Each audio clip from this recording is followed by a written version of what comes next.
Developing listening skills. Listening, a PowerPoint lecture. C. Listening for main ideas, page 46. Okay, could someone please turn off the lights? Good, thanks.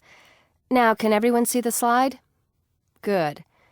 Now, we've been talking about emigration from one country to another, but emigration isn't always from a country.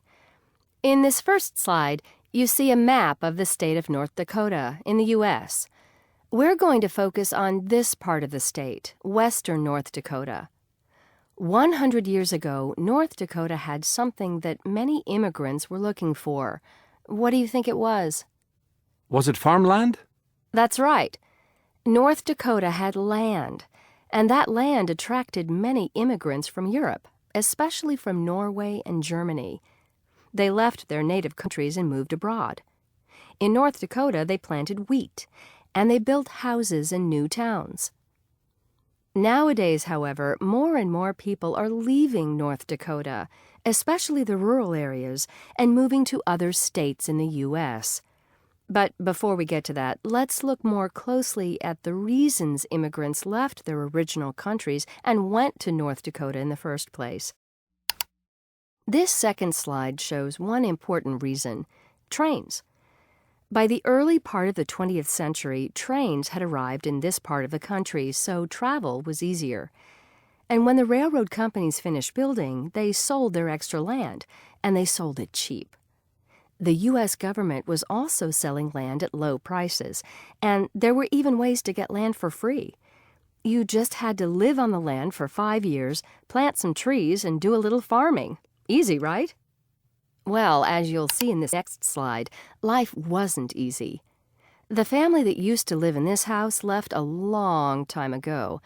That's because after the 1920s, North Dakota had several years of very dry, very windy weather. The economic crisis of the 1930s made things even more difficult, so many farmers had to sell their land and leave. This next slide is a picture of Corinth in the middle of winter, a town that once had 75 people living in it. One of the 6 people who still live in Corinth today is a farmer named Melvin Wisdahl. Melvin is 83 years old. And though his 2 sons are still farmers, Melvin's grandchildren will probably emigrate. That's the trend in North Dakota. There aren't many jobs, and there aren't many people. But that's not the whole story. This picture was taken at the North Dakota State University in Fargo, and it looks like a nice place, doesn't it? In fact, some people are moving to North Dakota, but they're moving to the larger cities, not to the small towns. So, what is happening in the small towns? Well, some people are trying to fight the emigration trend and preserve the old communities.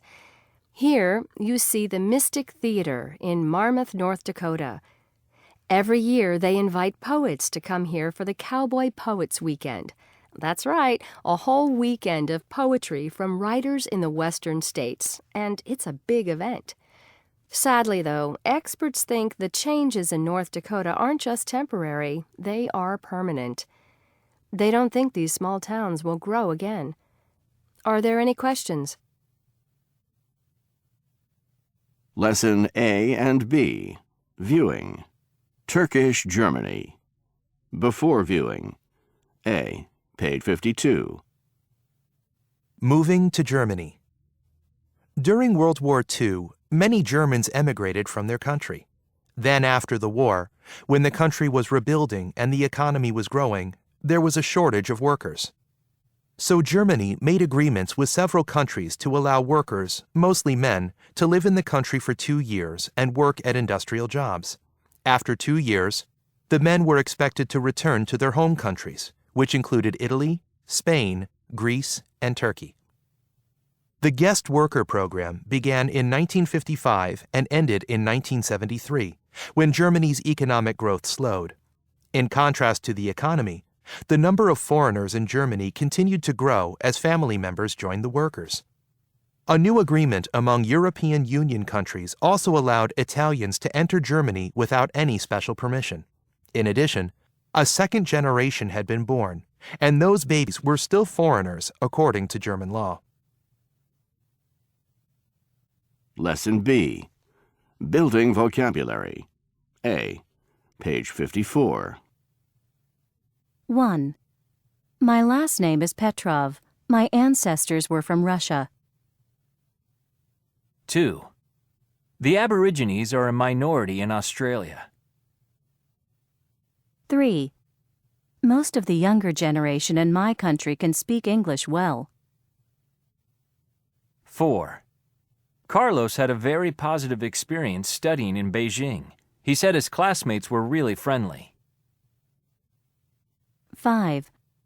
One day I would like to settle in Canada. It's a beautiful country with lots of opportunities. 6. My family came from Sweden a very long time ago, but we still retain some of the old Swedish customs. 7. Malaysia is the home of many different ethnic groups, including Malays, Chinese, Indians, and tribal people. 8.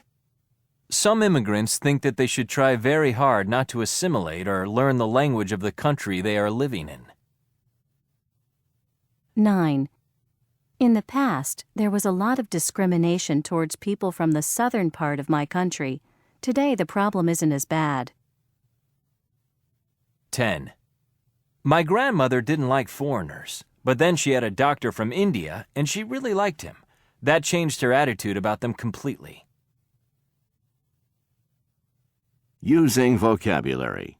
B. Note-taking. Page 55. Hmong Americans. The Hmong are an ethnic minority from Vietnam, Laos, and Thailand. In the 1970s, after the war between the U.S. and Vietnam, many Hmong were forced to leave their homes, and a large number of them emigrated to the U.S. to settle permanently. The Hmong were mostly uneducated farmers in their native countries. When they emigrated to the U.S., many of them settled together in small towns and started vegetable farms. They retained many of their native customs and did not learn much English. The Hmong people mainly kept to themselves, but many of the local people did not like having them in their communities. Today, most young Hmong Americans are bilingual and well-educated, but their parents make sure the family retains the traditional culture and customs. Japanese Brazilians. The first Japanese immigrants came to Brazil in 1908, and today, Brazil has the largest Japanese community outside of Japan. Japanese immigrants came to work on coffee farms across Brazil. They planned to stay only a few years, make money, and then go home. However, very few returned to Japan. During the 1940s, there were many laws that restricted the activities and freedom of Japanese Brazilians. Life improved for the Japanese Brazilians in the 1970s. They moved into new fields of business and became very successful.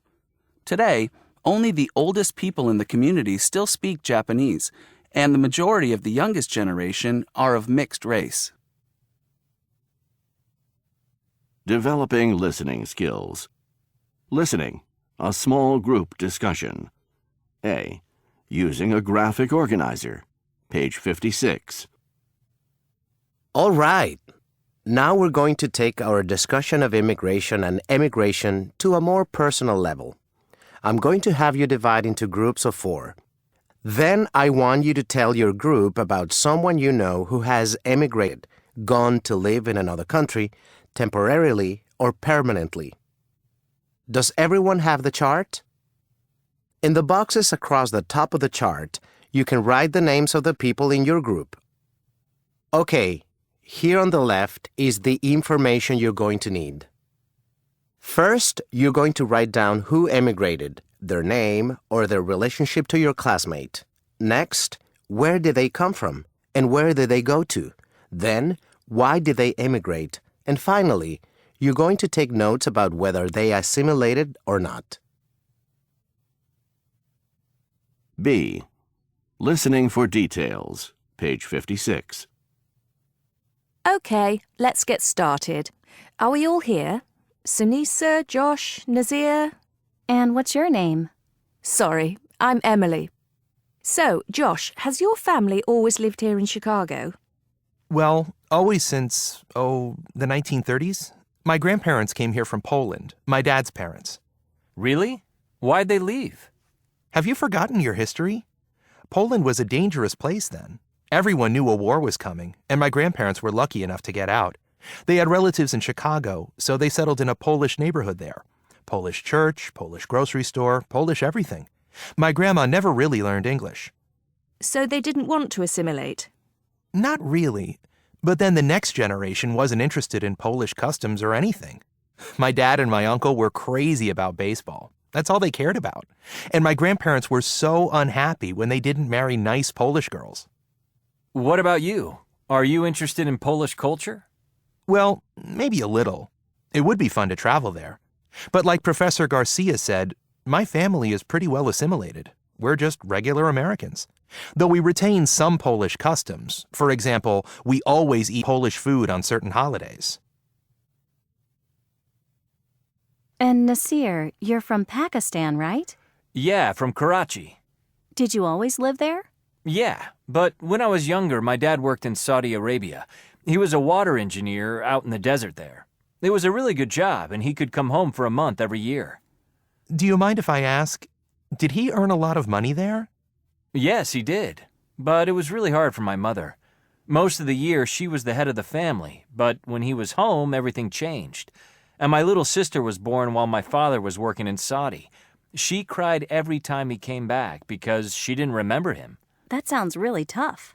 It was, but he earned enough to send all of us to good schools. And then he started his own engineering firm in Karachi. So, in the end, it was a positive thing. Do you think it changed your father, living overseas like that? Yeah, I think it made him even more Pakistani. After that, he only wore traditional Pakistani clothes, and he never wanted to eat foreign food. So, what about your family, Emily? Huh. None of them ever did anything interesting. Well, except for my Uncle Jack. He emigrated from England to Australia back in the 1950s. Cool. You can go see your relatives in Australia. Not exactly. Back then, Australia was really trying to increase its population. If you wanted to settle there, they gave you a very cheap ticket and promised you a job. Uncle Jack was 26 and he couldn't find a girlfriend. Australia sounded so much better than England, so off he went. And how'd he like it? Actually, he hated it. It's so funny. He didn't like England, but then when he got to Australia, he thought the sun was too hot and the land was too empty and the girls were unfriendly and on and on. He worked for a mining company for 5 years, and of course there were no women there. So one day, he just got on a ship and came back. He never got married, and his attitude about Australia hasn't changed. He's been complaining about it ever since. I don't think he had one positive experience there. Well, we read that a high proportion of emigrants actually do return home. What did the professor say? More than half, I think. Sunisa, what about you? Has anyone in your family emigrated from Thailand? No, actually my ancestors immigrated to Thailand from China, but that was so long ago that no one really remembers, maybe 100 or 200 years ago. A lot of Chinese moved to Thailand then. Interesting. Do you know why? I'm not sure. I think they probably moved because there were too many people in China, in that region. I guess there was just no place for them and they thought life would be better in Thailand. I hope this isn't too personal, but is there discrimination against Chinese people in Thailand now? Not really. We're not exactly a separate ethnic group. So many Chinese married Thais. We're all mixed together. It's not like we're a minority there. Ultimately, we all just became typical Thais, except sometimes our names are a little different. So, do the people in your family speak Chinese? No. Well, actually, my grandma knows a little bit, but she learned it from her friend. I think the Chinese in my country assimilated really well. Usually people don't even know who's Chinese. Okay, everyone almost finished? Next, I want you to discuss these questions that I'm writing on the board. Pronunciation. Fast speech. page 57. 1.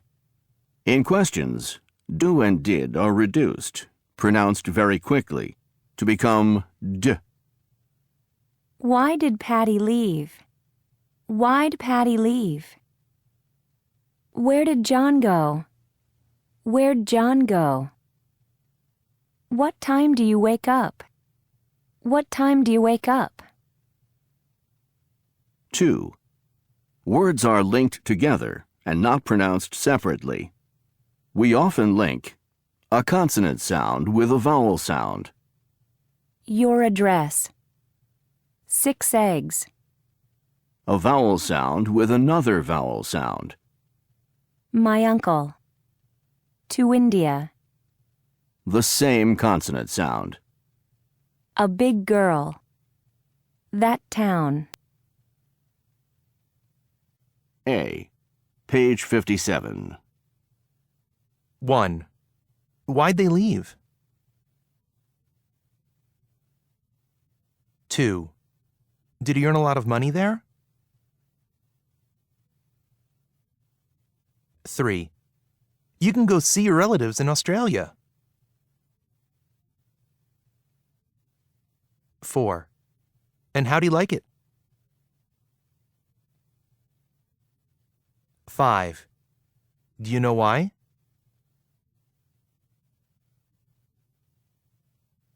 Unit 4. Fascinating Planet. Lesson A. Building vocabulary. B. Page 64. 1. Ancient people didn't have metal. They used stone tools for farming and hunting. 2. This wall has a crack in it. I can see light coming in from outside. 3. Sophie can't swim very well, so she won't go into deep water. 4. A sharp knife can cut into an apple very easily. 5. After it rains, small streams of water come together and form a river. 6. I almost never eat sweets, so chocolate is a rare treat for me. 7. If you put sugar in a cup of coffee, it will dissolve. 8. This mountain used to be much higher, but wind and rain have eroded it. 9. He's new at this job, but customers don't seem to notice his lack of experience. 10. Most of the farmers wear hats to protect themselves from the sun. C. Meaning from context. Page 64. It used to be more difficult to reach Zhuzaigu, with its clean air and clear blue-green lakes, but nowadays there is no lack of visitors to this national park in China's Sichuan province. Approximately 2 million tourists visit the park each year. Water is the main attraction of Zhuzaigu. Rivers flow down from the mountains and form beautiful waterfalls. The park's lakes are not deep, so it's easy to see through the clean water to the bottom, brightly colored with dissolved minerals. Zhuzaigu is also a nature reserve, where panda bears and rare bird species are protected.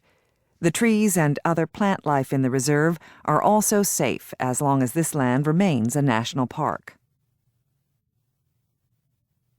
Using vocabulary. E. Meaning from context. Page 65. The lakes in Zhuzaigu National Park were formed by glaciers, huge bodies of ice. Today there are glaciers high up in some mountains, but at other times in the Earth's history, colder temperatures allowed glaciers to exist in much larger areas. As glaciers grow and move, they push dirt and stone along with them. This material, along with the ice itself, is sharp enough to erode the land where the glaciers move.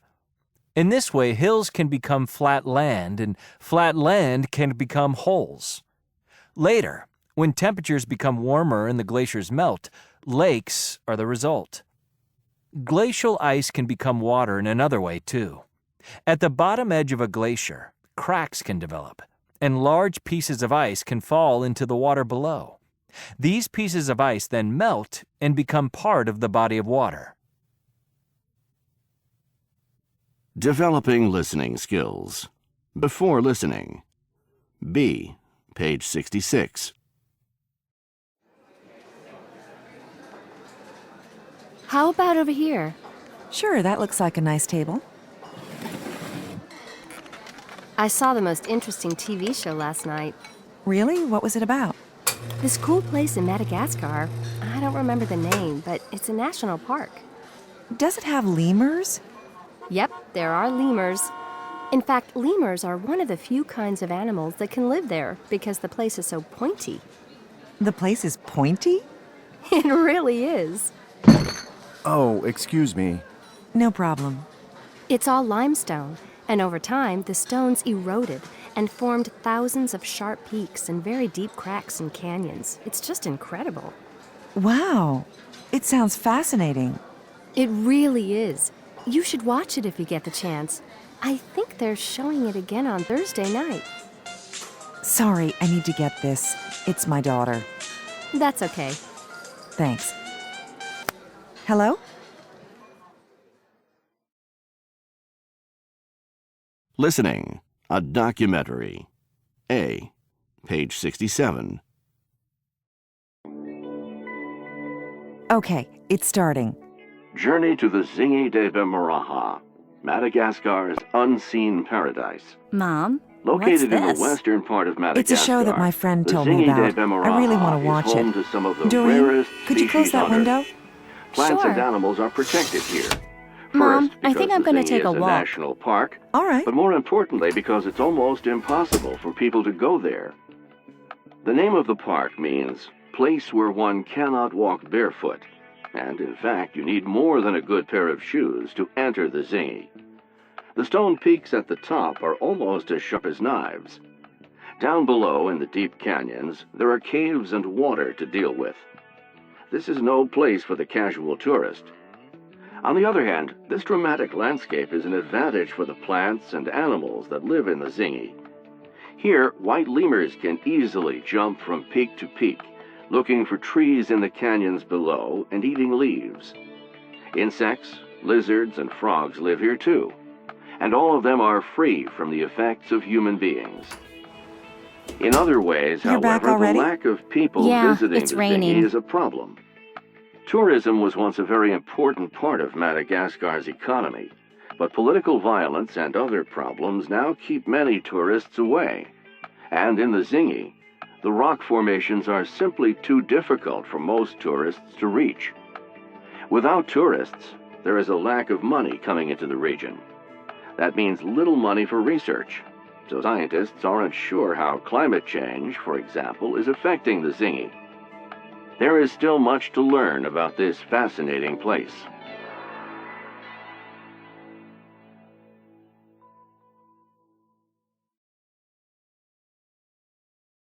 Lesson B. Building vocabulary. A. Meaning from context. Page 74.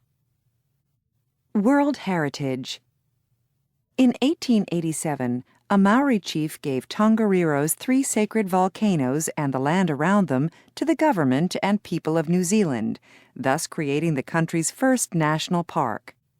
It has been named a World Heritage Site twice, first on the basis of its natural beauty.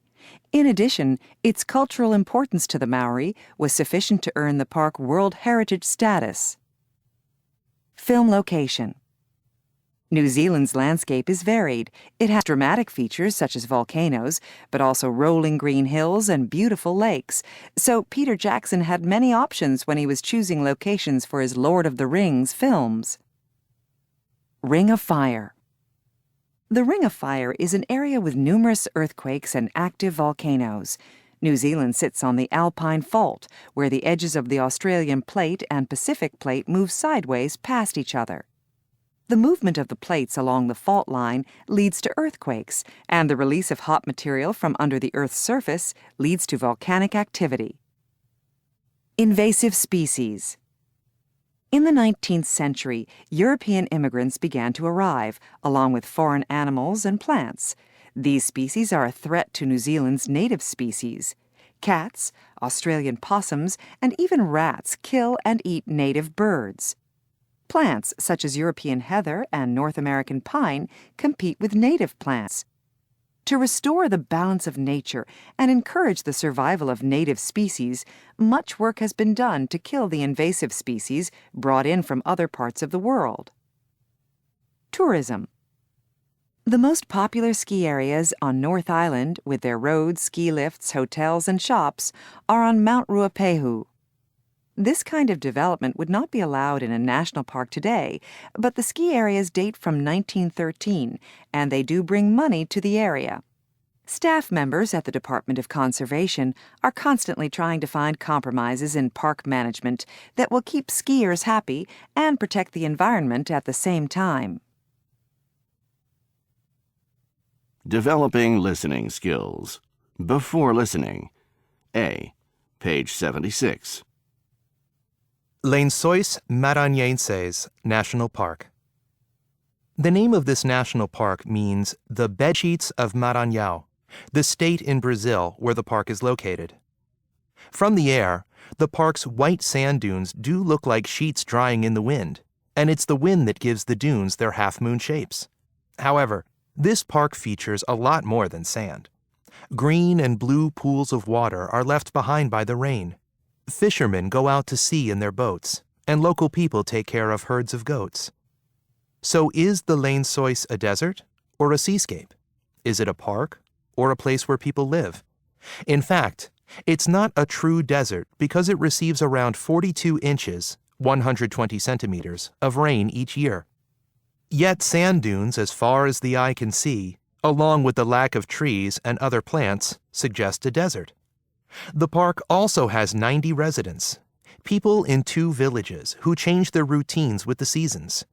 They raise chickens, goats, cattle, and crops such as cassava, beans, and cashews during the dry season. When it rains, residents go out to sea and live in fishing camps on the beach. Pronunciation. Intonation for choices and lists.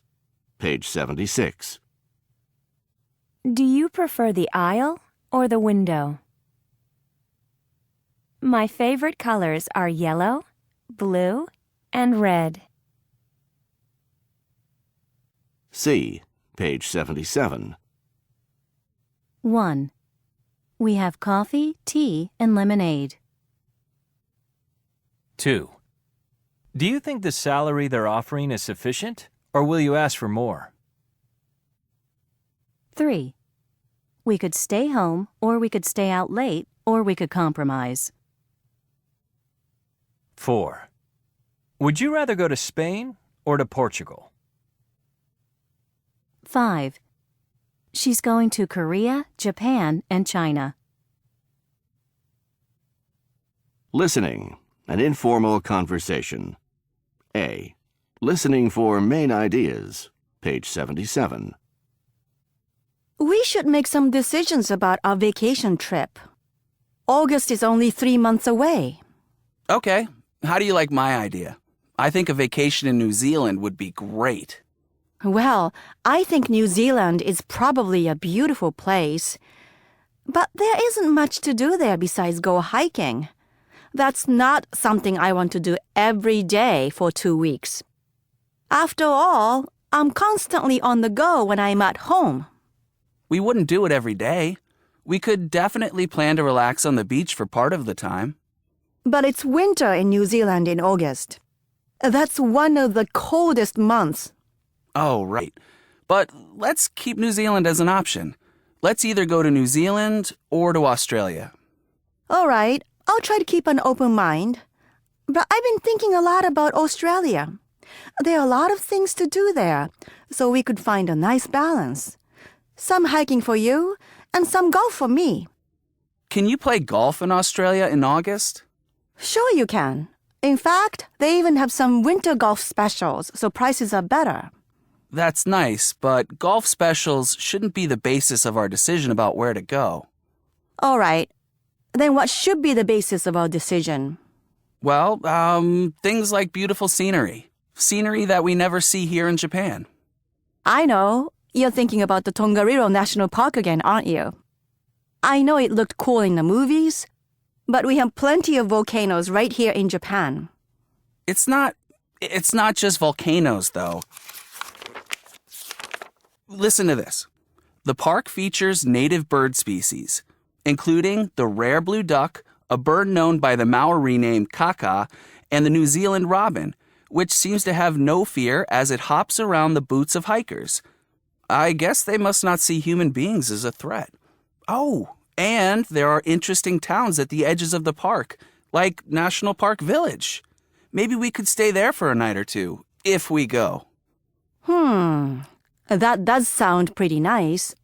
How about a compromise? Sure. What do you have in mind? How about a week in New Zealand hiking, and then a week in Australia playing golf and relaxing? Yes, that sounds good. I like that idea. Good. Me too.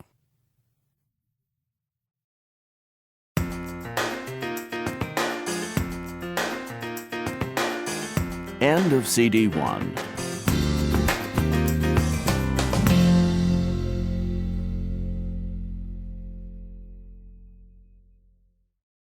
CD 2.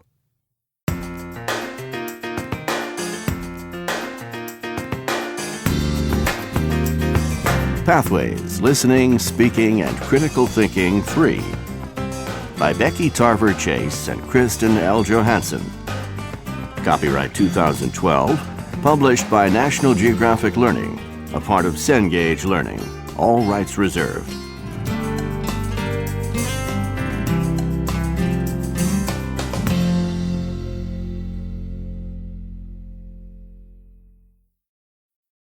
Unit 5.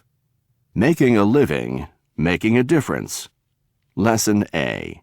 Building Vocabulary. C. Page 84. Cooperatives, or co-ops, are different from corporations or other business enterprises in several ways. First, they're made up of members who are also the owners of the cooperative. In the case of an agricultural co-op, a number of farmers may decide to cooperate and sell their products together rather than separately. As co-op members, the farmers make decisions democratically. They also share their wealth among themselves. Instead of going to stockholders and executives, profits in cooperatives are returned to their members, who may also share machinery and borrow money from the co-op. Perhaps the most important benefit of co-ops is the pooling of farm products, because large quantities may be more attractive to buyers. Farmers in agricultural cooperatives are a diverse group. They can be found in numerous countries, and they produce everything from cotton and soybeans to flowers and fruit. Using vocabulary. G. Page 85. Peruvian weavers, a profitable cottage industry. In the Andes Mountains of Peru, people in the village of Chinchero, not far from Cusco, were living in poverty. Their agricultural products, potatoes, barley, sheep, were not bringing in much money. That's when the women of Chinchero became entrepreneurs. They started the Chinchero Weaving Cooperative, and they began selling their traditional handmade textiles to tourists.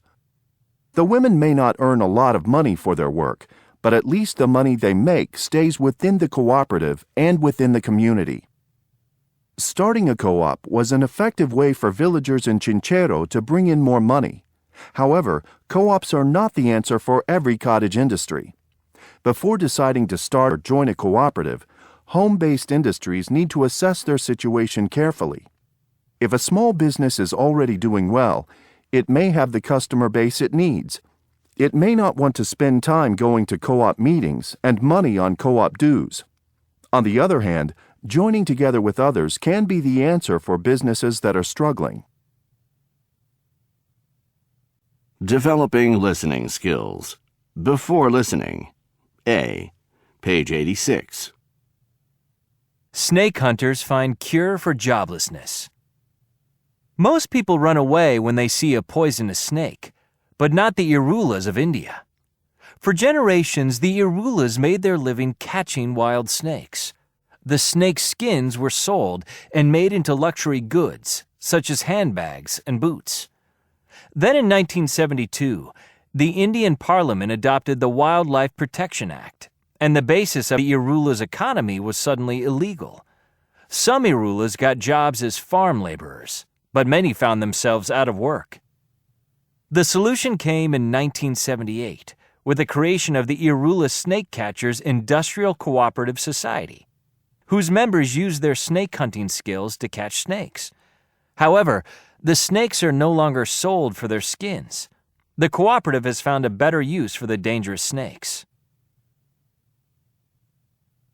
Listening, a guest speaker. A. Listening for main ideas, page 87. Good afternoon, and thank you for inviting me to speak. My name is Marcia Nolan, and I'm the Director of Worldwide Co-op.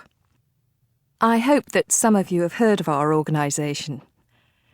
Worldwide Co-op exists to support cooperative enterprises of all kinds, and today I'd like to give you some information about a co-op in India. It's an unusual co-op since it was formed in response to wildlife protection measures. Since all of you here are members of wildlife organisations, I know you'll be interested in this. All right, the story begins in 1972. That was the year that India took a major step in wildlife protection. So far, so good, right?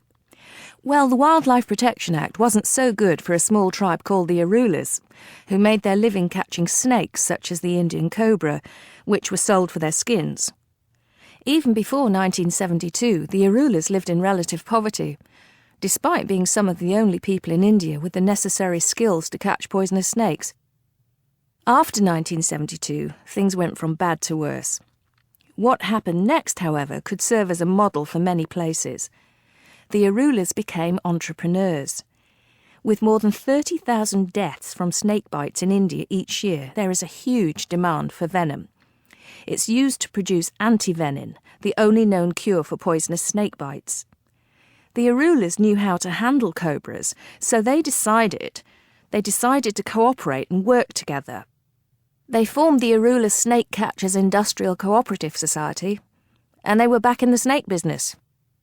These days, the Irulas catch snakes just as they've done for generations, but now they carefully milk the snake's venom before returning them to the wild.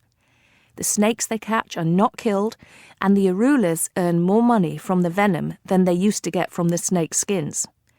Even better, the co-op members are all owners. They are all owners. So there's no longer a middleman getting rich from the Irula's hard work. All of the wealth generated by the sale of venom stays in the Irula community. The reason I'm telling you all of this is simple. The ideas behind the Irula's co-op can be used in many places. After all, the Irulas have found an effective and sustainable way to use wild animals for their own benefit. Instead of being killed, the snakes are staying alive and they're benefiting people in more than one way. Now, I know that I'm speaking to a diverse group of people. The different species that you want to protect can't all be milked for their venom, but what all of you can do is to assess your situation. If endangered animals in your country are being killed and sold, it's important to understand the reasons, the economic benefits that come from killing the animals. You might find another way, some other way for people to earn even more money than before by not killing the animals. If you need help with any of this, Worldwide Co-op has many information resources. So please feel free to visit the website, send an email, or give me a call. Exploring spoken English. Language function. Using numbers and statistics. D. Page 88. 1. Imported to the U.S. from Japan in 1876, kudzu grows from large underground tubers that can weigh almost 300 pounds, 136 kilograms. 2. During the 1930s, the U.S. government planted 70 million kudzu seedlings. 3. Kudzu was such a popular plant that at one time the Kudzu Club of America had 20,000 members. 4. Kudzu can cover as many as 150,000 acres of land each year. 5. Currently, kudzu covers around 8 million acres of land in the U.S. Lesson B. Building vocabulary. A. Meaning from context. Page 94. What are you reading? It's a letter from a charity organization. I've never heard of them before, but listen to this. Just 10 years after our Schools for Kids program began, there has been a 27% drop in the rate of poverty among people in the region. That's pretty impressive. Sure. I mean, less poverty is a good thing. Are you thinking of sending them money? I'm thinking about it. After all, I have a pretty good job, and this is a good concept. Invest in education now, and there will be less poverty in the future. That does seem like a good idea. Do you give any money to charities? Yes. There's one called Heifer International where you send enough money for a farm animal, like a chicken or a goat. The animal provides eggs or milk to a poor family, and if the animal reproduces, the babies are given to another poor family. That makes a lot of sense. Good nutrition is such a fundamental human need. It is indeed. D. Meaning from context. Page 94. Title: Just Give Money to the Poor, The Development Revolution from the Global South. Authors: Joseph Hanlon, Armando Barrientos, David Hume. Review: Traditionally, help for poor people has come from large organizations such as Oxfam and WHO, and it has been in the form of complex projects such as dams, irrigation systems, schools, and hospitals.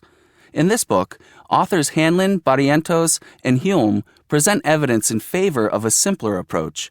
According to their data, making small, regular payments directly to poor people provides a better outcome, in other words, better living conditions, than the large, complex projects provide.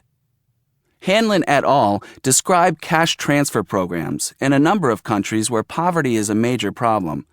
People in need receive a small amount of money, sometimes as little as $5 to $10 each month, and they use the money in any way they choose. Almost always, the authors say, poor families make very responsible decisions about using the extra income, buying more or better food, buying a school uniform so a child can attend school, or saving a little each month to start a small business. Developing listening skills. Pronunciation. Contractions. Page 96. There's no hospital in the town. There was no hospital in the town. Some common contractions. With B. I am. I'm. You, we, they are. You're, we're, there. He, she, it is. He's, she's, it's. Linda's at the library. With have, has. I have. I've. You've. We've. He, she, it has. He's. She's. It's. They've always wanted to go scuba diving. With will. I will. I'll. You'll. He'll. We'll. She'll tell us when it's time to leave. With would. I would. I'd. You'd. She'd. They'd. We'd rather not have the party here. Listening. A class question and answer session. A. Page 96. Okay, let's get started. Today is our question and answer session with our guest speaker, Donald Yates, who has quite a bit of experience with charity organizations. This is your chance to have some of your questions answered, so let's not waste any time. Mr. Yates? Hi, everyone. I'd like to start by thanking you for inviting me here. I'm always happy to get out of the office. Your professor's right. I've worked for several charitable organizations over the years. Now, I'm more interested in cash transfer programs, so that's what I'm doing my research on now. Who'd like to ask the first question? C. Page 97. Okay, let's get started. Today is our question and answer session with our guest speaker, Donald Yates, who has quite a bit of experience with charity organizations. This is your chance to have some of your questions answered, so let's not waste any time. Mr. Yates? Hi, everyone. I'd like to start by thanking you for inviting me here. I'm always happy to get out of the office. Your professor's right. I've worked for several charitable organizations over the years. Now, I'm more interested in cash transfer programs, so that's what I'm doing my research on now. Who'd like to ask the first question? Yes. And with cash transfer programs, do you know whether people really use the money for important things? I mean, it seems like people might not spend the money responsibly. A lot of people ask me that, but according to my research, people living in poverty make very good decisions about how to spend their money. They almost never buy things they don't need. Instead, mothers buy things for their children, school uniforms or notebooks, even medicine. Or a farmer might buy a new tool to help with the harvest. With cash transfer programs, poor people themselves decide what they need the most, so the outcomes of these programs have been very good. Yes? Yes, sir. Can you please explain why you don't ask people to work for the money? I guess I'd be afraid that if people got their payments for nothing, they wouldn't use the money well. Well, the fact is, most people who are living in poverty are already working very hard. We're talking about mothers with children, families with crops to take care of, working people with 2 or 3 jobs. For them, a little extra cash is very much appreciated.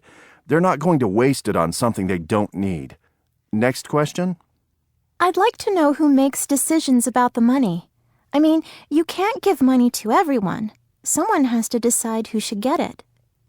Well, in cash transfer programs, money is given to as large a group as possible, often to governments, in fact. Or the same payment might be made to every adult in a certain village. The idea is that financial decisions are made locally. Charity organizations that come in from outside might not be the best people to make those decisions. Time for one last question. I was wondering how communities get things like new schools and roads. I mean, people need those too, but you can't buy them with small amounts of cash. That's really the fundamental question.